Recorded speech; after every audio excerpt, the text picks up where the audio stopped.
In today's video, I'm going to teach you how to create an invoice using Zoho Invoice. This step-by-step guide is perfect for anyone getting started with this powerful invoicing tool. So let's dive in and walk through the process together. First things first, make sure you're logged into your Zoho Invoice account. Once you're in, direct your attention to the left-hand sidebar and find the Invoices section. Give that a click and you'll be taken to the invoice management area where all the magic happens. Next, look towards the top right corner of your screen. You'll see a button labeled Plus New. Click on that to start creating your new invoice. A new window will open up, prompting you to fill in the key details of the invoice. For customer selection, you can choose an existing customer from the drop-down menu. If this is a new client, don't worry, there's an option to add them by clicking on Plus New Customer. Once selected, the customer's email will automatically populate. This is the email you'll use to send the invoice directly.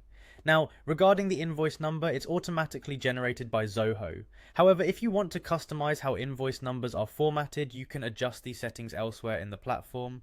Speaking of dates, the invoice date defaults to the current day, but you have the flexibility to change it if needed.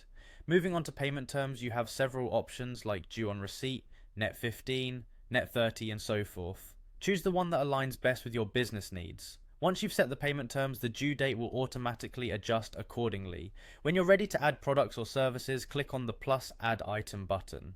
For each item, input the quantity and rate, and don't forget about taxes, if any apply. Zoho also allows for discounts, which you can apply on a per item basis or across the entire invoice, provided that functionality is enabled in your settings. Including notes for your client or detailing terms and conditions in the designated section can offer clarity and professionalism to your invoice. Moreover, if you've connected any online payment options like Stripe or PayPal, you can enable them to make transactions seamless for your clients.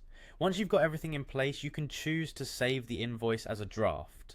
This is a handy option if you need to review the details before sending it out. Or, if you're satisfied with the invoice, you can click Save and Send to shoot it over via email to your client immediately. Lastly, Zoho provides the convenience to download your invoice as a PDF or print it out, which is perfect for your records or any offline needs.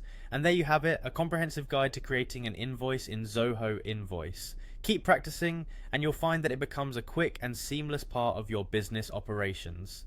Thanks for watching, and happy invoicing.